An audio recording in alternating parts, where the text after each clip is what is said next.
사람이 없는 걸까요? 아니면 검증 시스템에 문제가 있는 걸까요? 미래통합당이 또 사람을 한번 잘못 뽑아서 논란에 휩싸였습니다.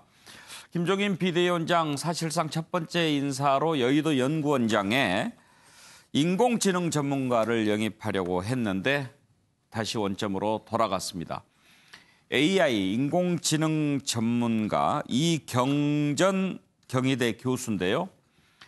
영입 사실상 뭐 거의 확정적이다 그런 보도가 나갔는데 영입하려고 보니까 이분이 지난번 차명진 전 의원의 세월호 막말 관련해서 옹호하는 글을 올렸던 사실이 드러났습니다. 그래서 없던 일로 합시다 그렇게 됐는데 왜 이런 부분을 모르고 했을까? 그런 비판이 나오니까 뭐 내가 수사기관도 아니고 어떻게 다 아냐?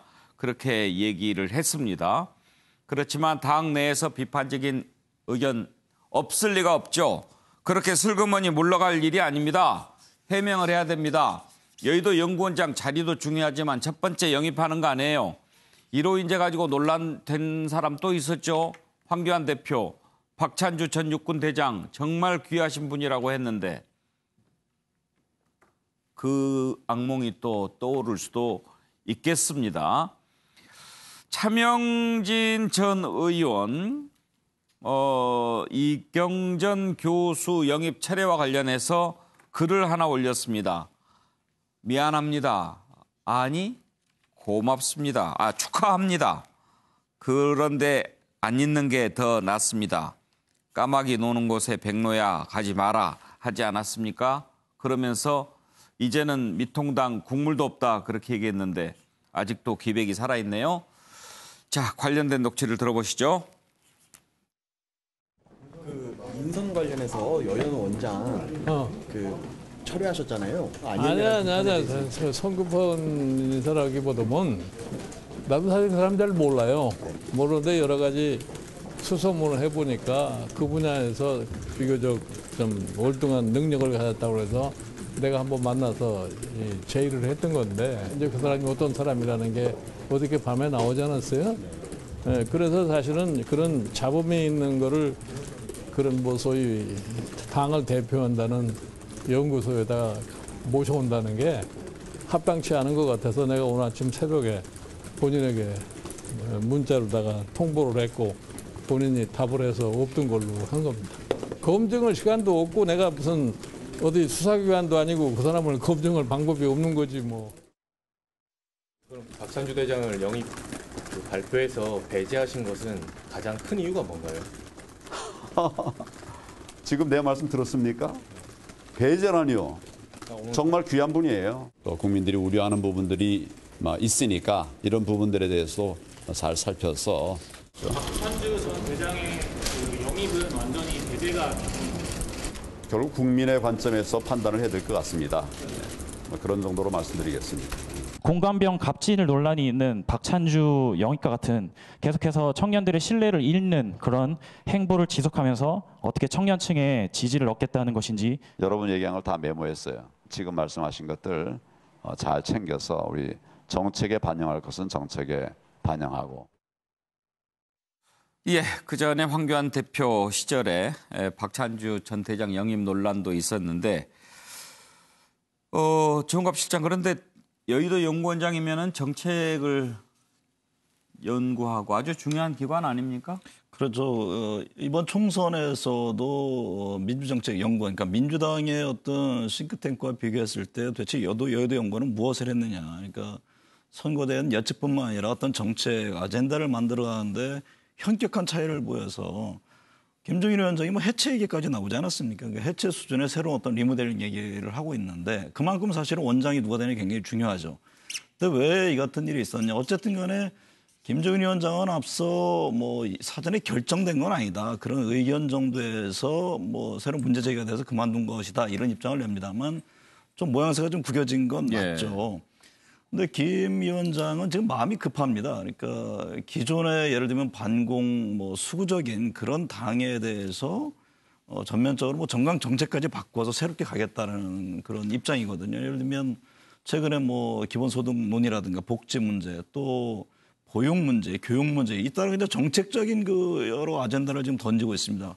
그 부분에 대해서는 국민들이 상당히 좀 긍정적으로 보고 있는 것이죠. 그런데 한 가지 급하다 보니까 깊이 있게 좀 주변의 의원들이라든가 당직자들과 소통을 해야 되는 부분이 분명히 있는데 그것을 간과하다가 이번 같은 일이 벌어진 것 아닌가. 그러니까 마음이 급하고 또 여러 가지 뭐 논란 속에 시간을 끌 수가 없다 보니까 본인의 어떤 성급함 속에 좀 문제가 발생한 것으로 이해가 됩니다. 그런 측면에서 보면은 어쨌든 간에 그 스스로의 어떤 뭐 리더십을 가지고 일종의 뭐 독단 형태의 당 운영은 굉장히 한계가 있기 때문에 앞으로는 여러 정책 과정에서 뭐 의원들이라든가 소통을 좀 더 강화할 필요가 있지 않나 그 점을 아마 느끼지 않았을까 싶습니다.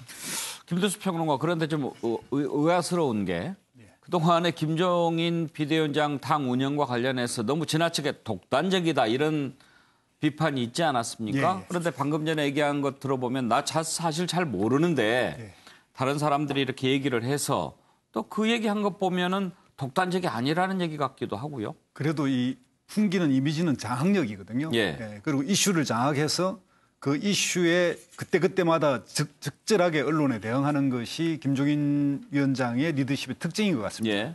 그런데 지금 현재 미래통합당의 핵심의 그 핵심적 요소는 좀 장기적이고 전략적으로 굵직한 걸 봐야 합니다. 지금은 대통령 선거가 눈앞에 있는 게 아니거든요. 또 총선이 눈앞에 있는 것도 아니고 그렇기 때문에 이런 때는 비전을 준비하고 내부 시스템을 정비하는 아주 좀 장기 계획을 잡아야 하는데 김종인 위원장은 지금 현재 이 대응 자체가 그때그때마다 이슈를 좀 주도해가는 방식으로 좀 단타적 대응을 하고 있습니다. 그래서 좀 비유를 들자면 보수는 노래로 지금 이야기하면 좀 트로트, 진보는 락인데 김종인 위원장의 전략은 뭐냐면 우리는 트로트도 잘하지만 락도 잘할 수 있다라고 이 중간 경계에 있는 중도에 있는 사람들을 끌어들이는 전략을 지금 하고 있는 이거는 선거 때 하는 전략입니다. 그런데 지금은 뭐 특정 언론사가 했던 이 트로트 열풍처럼 트롯을 잘해도 전 국민의 지지를 받을 수 있는 이런 요소가 있거든요. 그래서 보수의 본령인 핵심을 해야 되는데 보수와 진보의 경계에 있는 사람들을 끌어오는 선거 시에 잘할 수 있는 선거의 리더십을 지금 발동하고 있는 여기에서 근본적인 한계가 있고 그렇게 할 때 즉각 사람들을 뽑아서 세워서 얼굴로 내세우면 되는데 그게 아니라 당의 정책 비전을 준비해야죠. 그런 측면에서의 김종인 위원장의 이런 형식이 결국 한계를 가져왔다. 저는 그렇게 생각하고 있습니다. 서정국 변호사 시각이 궁금한데요. 제가 보기에 저는 여의도 연구원이요. 1년에 예산만 수십억을 국고보조금을 쓰는 거의 공적인 기관인데 이런 게 자리에 원장 인사를 이렇게 밀실해서 정실로 이렇게 하는 게 바람직한가? 본인이 이게 조금 뭐 그 교수 AI 전문가라 해서 그냥 이게 전화로 문자 보냈다가 문자로 처리하고 이런 식의 뽑는 게 과연 정당한가? 그래서 저는 상당히 시스템에 의해서 제대로 된 이게 공모 절차. 예를 들어 이제 여러 지원자를 받고 청문회에 준할 정도로 당원들 통해서 검증을 거쳐보고 비전도 들어보고 이런 절차를 통해서 모집하면 그럼 이게 내부 외부 검증 과정에 부적격 인사 걸러질 거 아닙니까? 어떻게 아무리 당 비대위원장이지만 그 중요한 국가 보조금으로 이게 운영되는 연구원 아닙니까? 공적인. 이렇게 저는 사적으로 임명하는 게 밀실에서 맞는가? 이런 게 근본적인 시스템 개혁이 필요하다. 이래 봅니다. 김한규 변호사, 누군가가 추천했을 것 아닙니까? 천거를. 그 사람은 차명진 전 의원 관련 그 내용을 몰랐을까요? 사실 그 몰랐다고라고 만약에 한다면 이거는 검증의 ABC가 안 되는 겁니다. 왜냐하면 이게 굉장히 오래전 발언이 아니고 이번 총선 과정 아니고 불과 몇 달 전에 있었던 일에 그것도 뭐 사람들끼리 오고 가는 말이 아니고 SNS에도 올린 거기 때문에 사실 수많은 사람들이 이미 다 본 일이고 더군다나 그 통합당이 현재 지향하는 어떤 수국골통의 이미지를 가장 어떤 드러내는 어떤 세월호, 5.18 이 부분에 대해서는 굉장히 통합당도 지금 이거에 대해서는 명명백백하게 본인들의 입장을 내고 있지 않습니까? 근데 이것과 정반대되는 하필 그런 발언을 하셨던 분을 그 위원장으로 모시려고 했으니까 최근에 그래도 통합당이 굉장히 그 국민들에게 긍정적인 이미지를 보여주지 않았습니까? 뭐 예를 들면 뭐 기본소득제라든지 전일보육제. 저는 어저께 국회에서 한 국회의원 한 10여 명이 뭐 무릎 꿇기 퍼포먼스까지 하시더라고요. 모든 차별은 없다. 예. 이런 거 보고 깜짝 놀랐습니다. 이게 지금 정의당 의원들인가 이런 이미지까지 봤는데 약간 이런 긍정적인 논란을 일으켰어야 되는데 이번 거는 아까 뭐 많은 분들이 얘기하셨지만 뭐 소통 부족이 있을 수도 있고 어떤 절차의 어떤 뭐 난망일 수도 있겠지만은 더 나아가기 위한 상대적 어쩌면 대선이 지금 20개월밖에 안 남았으니까 좀 김종인 위원장이 좀 급한 마음이 나온 것이 아닌가 보고 있습니다. 최병기 원장께서는 왜 이런 일이 일어났다고 생각하십니까? 제가 옛날에 대학교 때 읽은 칼럼이었는데 그 누가 어느 분이 썼는지 기억은 안 나는데 그분의 그 칼럼의 제목이 청와대에서 제일 공정하게 잘 뽑는 분은 요리사하고 그런 다음에 그 머리를 손봐주시는 옛날에는 이발사라고 예. 했지요. 네, 그 두 분이래요. 아. 그러면서 왜 그렇게 되는 이유에 대해서 그분이 썼는데요. 우리가 누군가를 뽑을 때는 능력이 있어야 되고 커다란 오점이 있으면 안 된대요. 충성심이 있어야 되는데 막상 이거를 뽑으려고 하면 사람이 없대요. 능력이 있는 사람일수록 자기 능력이 있기 때문에 충성심이 적대요. 그런데 능력도 있고 충성심도 강한 사람을 뽑다가 보면은 또 오점이 뭔가 하나 있어서 안 된대요. 그러다가 보니까 이분은 오점이 있었는데 그 오점이 생각한 것보다 컸던 거고요. 거기에 또 시간은 제한되어 있고요. 그러면서 또 당사자가 동의를 해줘야 돼요. 그러니까 우리 입장에서는 왜 좋은 사람들이 많은데 이런 일이 나겠지 하지만 막상 인사 당담자 입장에서는 진짜 사람이 없게 된다는 사정도 일부는 이해가 갑니다.